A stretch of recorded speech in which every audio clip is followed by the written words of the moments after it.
Hey, it's Astro D. Relationships and Synastry, that's my specialty. Bringing some flavor and simplicity to this thing we call astrology. How is everybody doing? Okay. How we doing on this, hopefully Sunday, that this video is being put out there. It's pre-record. Hopefully Sunday.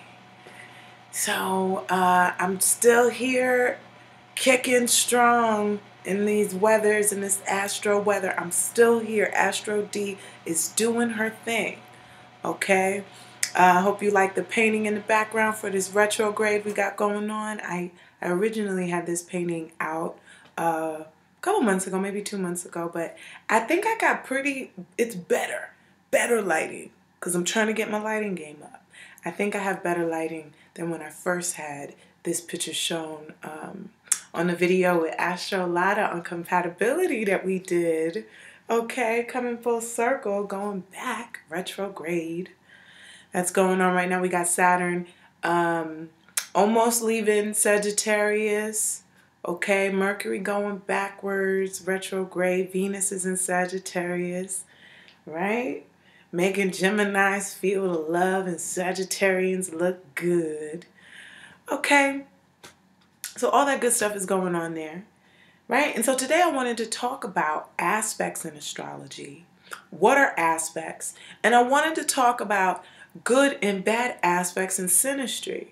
Now, I'm not going to go into the depths, because it is officially announced that I will be doing a webinar in January talking about how to do a synastry chart. What is this? Who do you need to be kicking it with under your mistletoe this year? What, and that's this. And I was telling a friend of mine, this is side chick or wifey season. Okay, side chick, wifey revelation season. All right, a lot of people getting caught out there, and a lot of people making some real decisions concerning love this year. So I really wanted to come pretty, well, actually, by the time the webinar comes out, it'll be over. But hopefully you've gotten a reading with me, if that's really your concern. In the description box below this video, you will see a link to my services. And I'm going to try to put up timestamps too, so you guys could click on it easy and get it popping. Get it popping. So talking about aspects, right? First, I want to say, what's good and what's bad. I put on that just to get attention grabber, good and bad aspects. But it's more so about challenge aspects to grow, or just easy flow stuff, right? Or opportunities. It doesn't necessarily have to be bad, because sometimes easy flow could be bad. It's too damn easy and you're just lazy.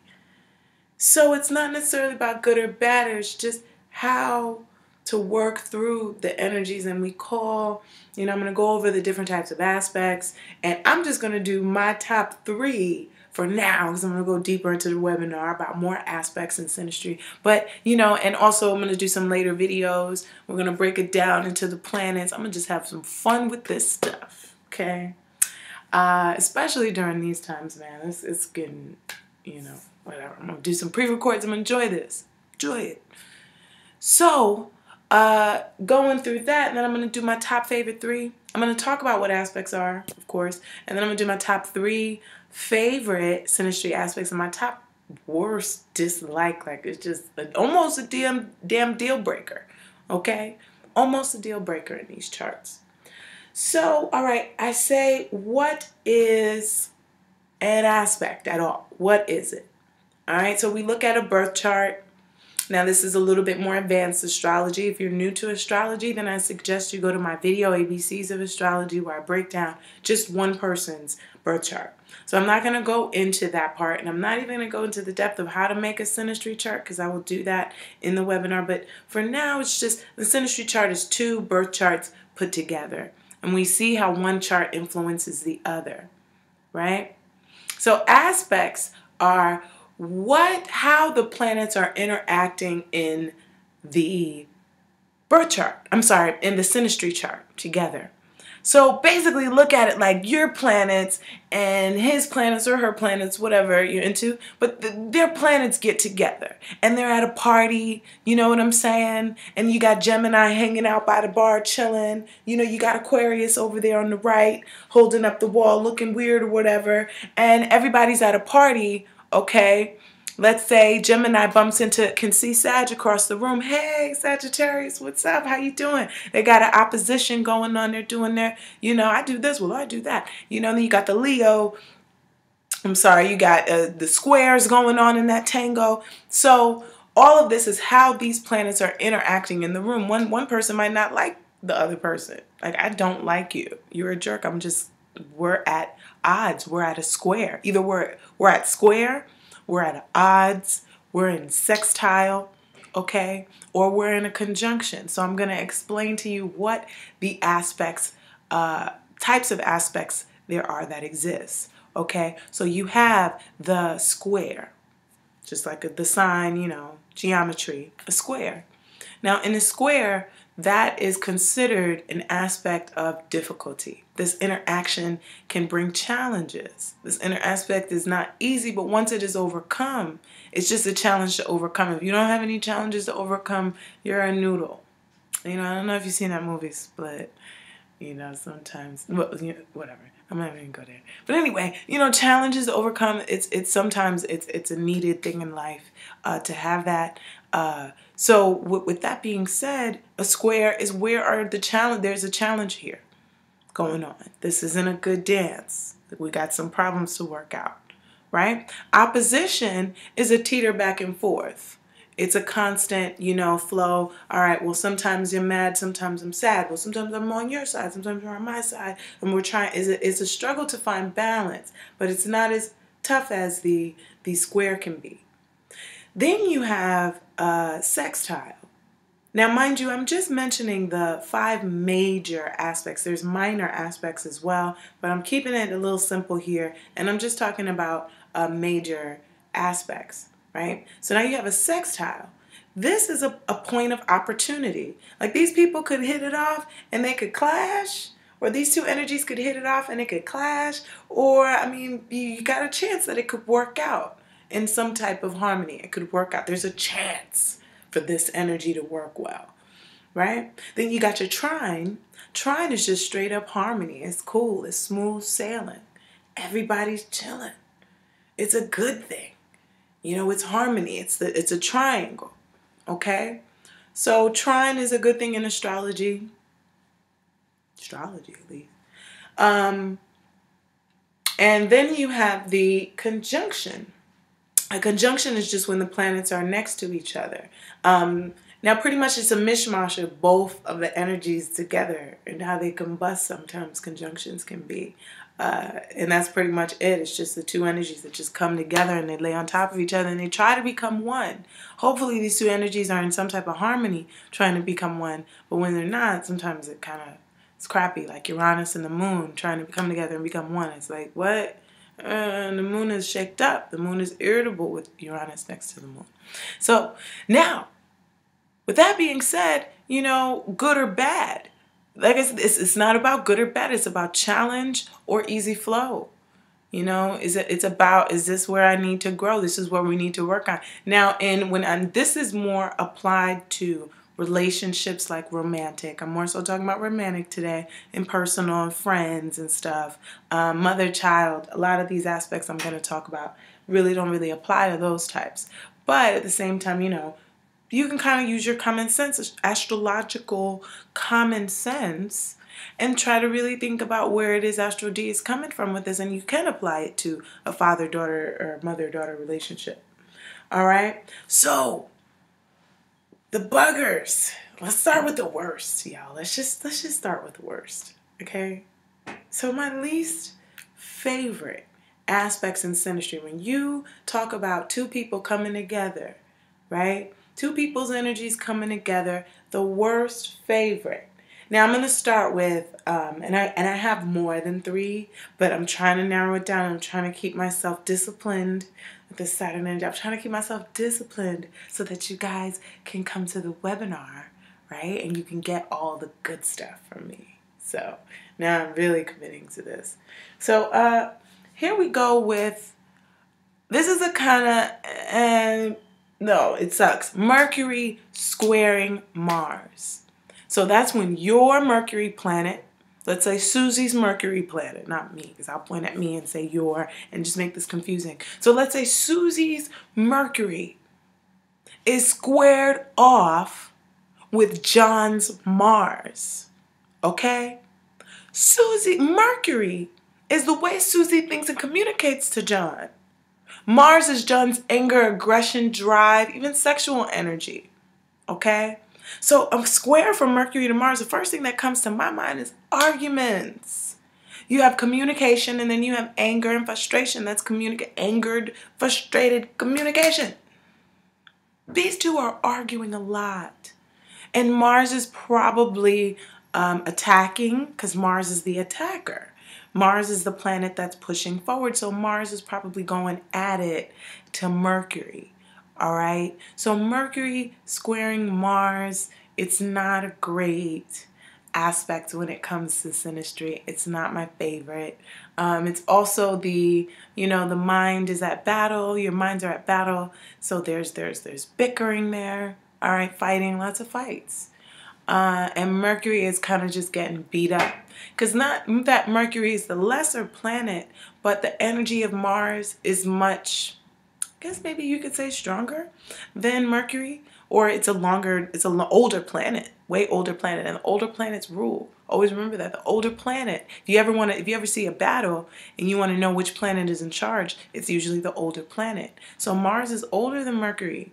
So Mars is probably going to pulverize that Mercury and probably, be destructive in the way the person thinks. Talk about the way the person talks. You don't really want Mars square Mercury. Is it a deal breaker? Could absolutely be. It really could be. So you got Mars squaring itself. All right. So you got with Mars squaring Mercury, that's arguments, like the verbal. Mercury rules verbal communication. So that's squaring Mars, right, with the fighting. But now you got Mars is how you guys are driving. This is the physical energy. This is also sexual energy. All right, Mars squaring Mars, ew. That is physical. That could be physically fighting. That could be you're physically at odds. You two both do things very, very differently. Okay? Johnny likes to clean up his stuff right after he cooks it. Susie likes to wait a couple weeks because she's a hoarder. I don't know.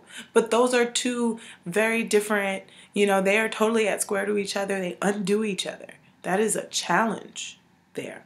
And then that comes to, or just physical fighting, the way you move. So you got to be careful with that. Is it a deal breaker? I can say out of my experience, I've had a wonderful chart with someone, but that square was there and the fighting was relevant. It absolutely was. And it had to end the relationship because Mars was squaring Mars. So Mars square Mars is not a good combination you want to have with someone that you're trying to connect to, and especially on a romantic level. All right. Now, this is an opponent. This is somebody you're trying to fight.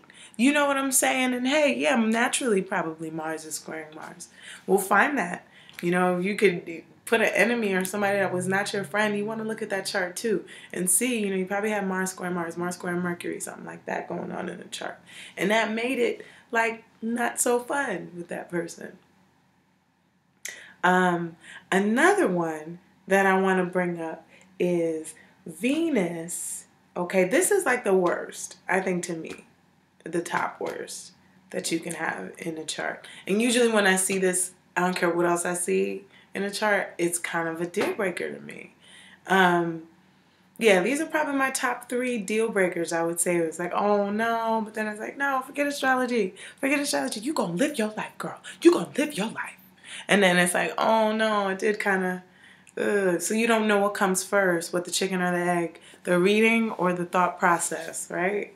So we always want to try to think positive and look towards the positive when we want something to go down, It's nice to wait a little bit to look at synastry charts, honestly, because there's a lot of power and influence, I think, in believing how something is going to partake. We already have our expectations about people. You know what I'm saying? We already have in our mind the fantasy about how things are going to go and so on and so forth. So you add to that astrology and you add to that synastry.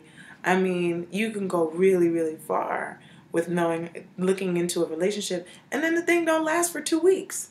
You have looked far and beyond the soul's path of this relationship, and y'all haven't even made it 2 weeks. So at least wait till you commit to somebody. Wait till it gets real, to really take, really look into synastry or not. It's up to you. It's up to you. I find it interesting. I find it, cool. I always say take everything with a grain of salt or with a strainer. You know what I mean? Take the best out of it, what you need, and leave the rest, man. And take it for that. So, Venus squaring Saturn, calling it a deal breaker, because it's like Saturn is the planet of restriction. The planet of just coldness is squaring with Venus, the desire, the love planet, how that person expresses their beauty. And when someone's Saturn is squeezing that like a wrench, just twisting it, it's heartbreak. It's getting your heart broken, getting your feelings hurt, separations. All right, Venus squaring Saturn is the utmost, the heartbreak thing, and it's also like businessy. It takes away, it brings coldness to the warmth of romance and sweetness. And it's not even good. And you look at even business partnerships, Venus squaring Saturn, I would think in a business partnership, man, you could make me lose my money. You messing with my change, man. You better get your Saturn off of my Venus, okay? Challenging up my Venus. Get on, all right? Saturn. So in business partnerships, it's not even that great with Saturn squaring Venus. So that's not my favorite. Now I got a whole bunch of others, involving the outer planets. The outer planets squaring the inner planets or opposing. That also meant Saturn opposing Venus. Saturn opposing Venus is not as bad as Saturn squaring it. I say Saturn squaring it is just like, it's just terrible. But Saturn opposing it, it's just that person could bring you still sorrow. Really just bring you sadness. Like, what the hell? Even their own problems, they just put it on you. And it's just like, you're making me sad right now. God. Or you messing with my creativity right now. I don't want to be creative. Messing with you. With Saturn opposing Venus. How do you see where these aspects are?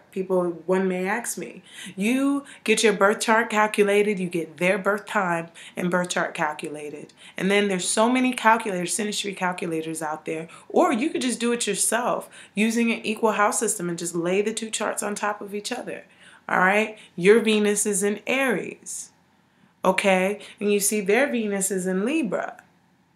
So that creates they're opposed, they're opposite from each other, the Venus in Aries. Oh, also I didn't talk about the degrees. An opposition is exactly 180 degrees apart in the wheel, on the astrological wheel. A sextile is 60 degrees on the wheel. A square is 90 degrees, okay? That's a 90-degree square. Okay, and a conjunction, I feel like I'm missing something. A conjunction is right next to each other. And the trine, oh no, what was the trine? I'm going to get it. I should not forget the degrees of a trine. A trine is a triangle. Trine degrees. This is terrible, guys. But I'm going to be real. You know what I'm saying? I'm being real with it. Okay? Yes, the trine is 120 degrees, y'all. The trine is 120 degrees. So that was just a quick, sometimes, look, Astro did learn astrology the wild way. Okay? So it took me a while, the basic stuff, the little stuff, sometimes I had to go back to learn that because I was casting charts in the beginning. So anyway, so yes, a trine is 120 degrees. By the way, just for notes, so you want to know the degrees of each one. So these two planets are opposing each other. All right, that's how you could look at something like that when you calculate your birth chart with someone else. You look at on your birth chart where your Mercury is, and you look at on their chart where their Mercury is. All right, you match all the signs together. It's like almost like if you did it on a clear strip, and you wrote the chart and it was clear, and you put that chart on top of the other white piece of paper, and where it's an overlay. So wherever Libra is in your chart, I put wherever Libra is in my chart on top of that, and so on, and we see where the planets fall in each other's charts, and the aspects are how they all interact. I'm repeating that. So now these, what I just mentioned, were the bad aspects, or the tough aspects, the challenging aspects that make it tough for relationships to go on, and there's so much more. All right. And also Saturn square Mars, I have to throw it in there. Saturn square Mars is very much a deal breaker as far as the relationship going forward. All right. So anyway, I'm stop there. What makes positive aspects in a astrological synastry reading?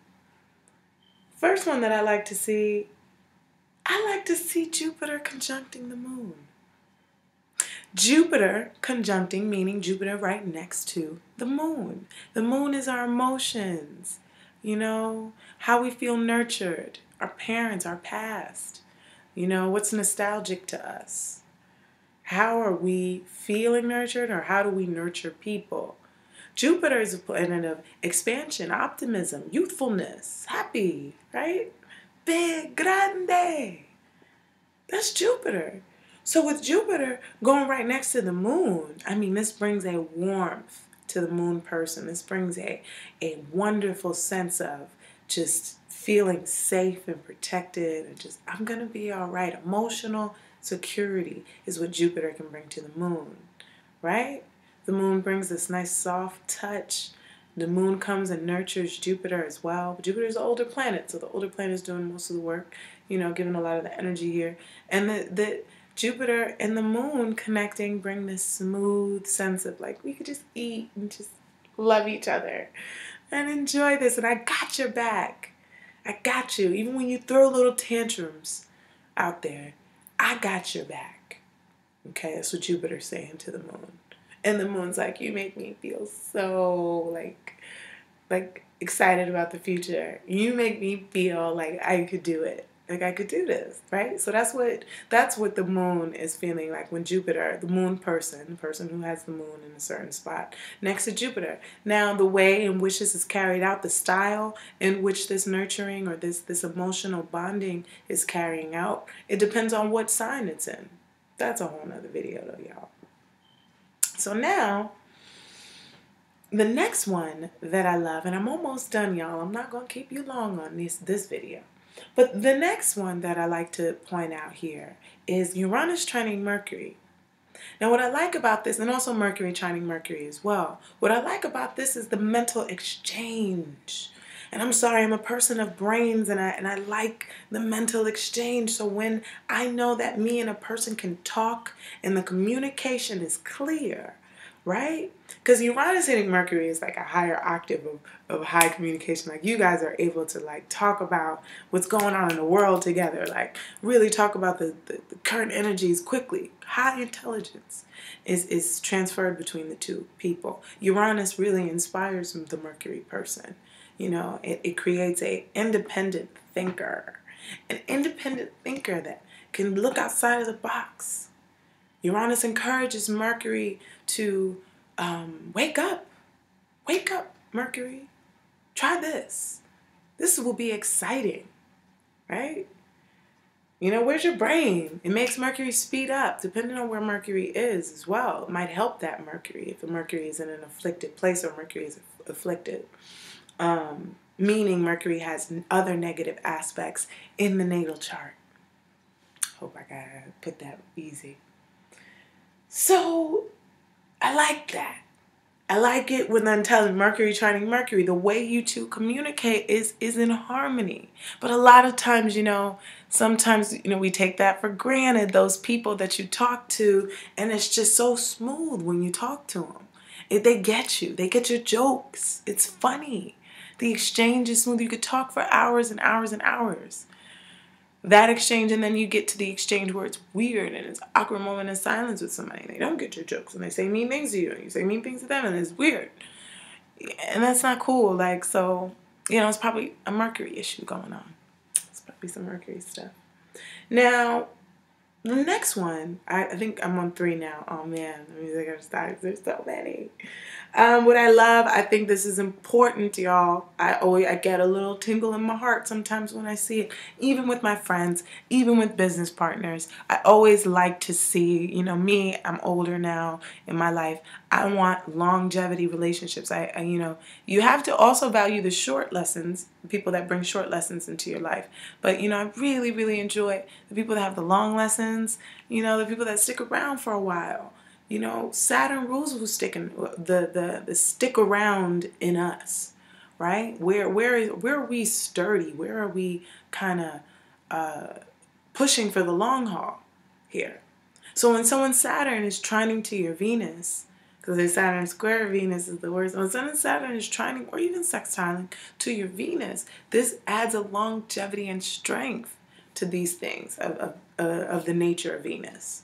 Okay? They help your money. They may help you with your money, help you prioritize a little bit better, help you take it a little bit more seriously. Bring stability to your cash flow. All right? This person might not be the most exciting in the bed, but they last, okay? And they'll stick around in your life. You know, there's a chance that they will. Now, I don't know what else Saturn is doing in the chart as well. It could be squares all around the board. I don't know what else is going on, and I don't know what sign it's in.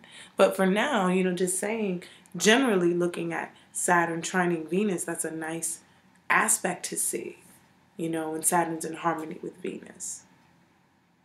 So these 3, you know, are the ones that I think you'd want to have in looking for what's a good partnership. Like, does this person care about me? Because we want to know that. We want to know, like, do these people give a damn about me, really? You know? And when it goes deeper into the house overlays, you can see, you know, who's putting forth more into the other's life than the other person is. You know, who's lighting up your fire, and then who's throwing water on it and just dousing the sucker. Because there's people like that in our lives. And that's where, you know, looking at the astrology chart thing, you know, it's cool to look at it. I try not to, like I said, it's you don't want to look at it and use it totally, right? Be totalitarian about it. Because I don't. I mean, I can't. I'll probably forget something I see too. Like, oh my God, this person's a murderous abuser. I forgot. You know, got to live my life. You know, as much as I do think about astrology, I do try to go forward and try not to give it so much power, give a tool so much power over how I naturally want to live my life. So I want you guys to think that, people that know me out there, like, oh my God, is Dee judging me based on my astrology chart and our synastry?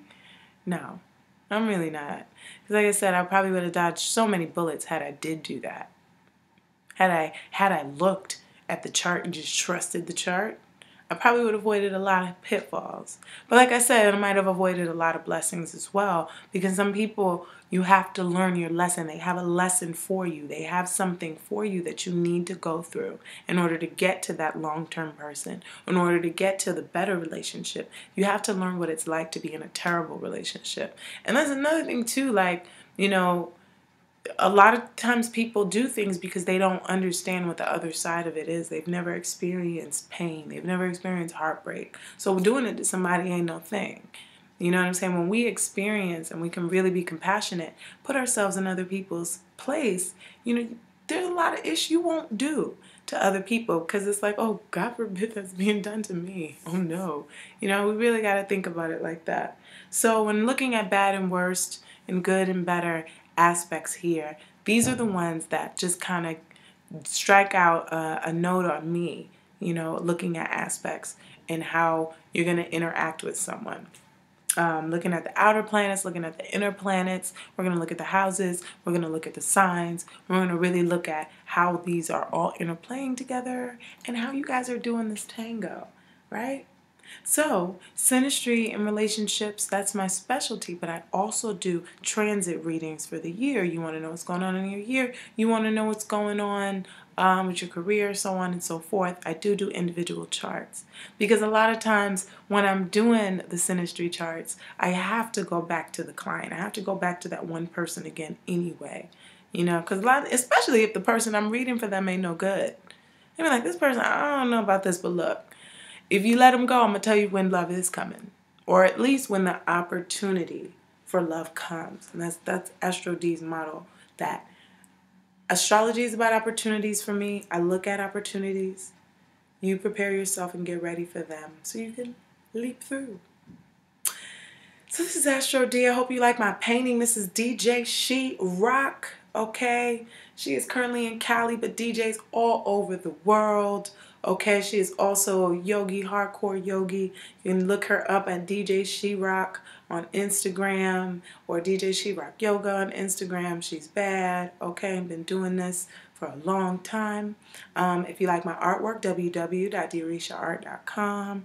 Check out ABCs of Astrology. If you have no idea what I was talking about today, but you liked it, but you don't know what I was talking about, go to ABCs of Astrology or jump on this webinar in January that I'm getting together for you guys, okay? So I hope you guys enjoy your day. Make sure you subscribe to me, subscribe to the Astrology channel, and also come to my at Astro D Stars 5 on Instagram and hit me up. Stay updated. Know what's going on. All right. See you guys later.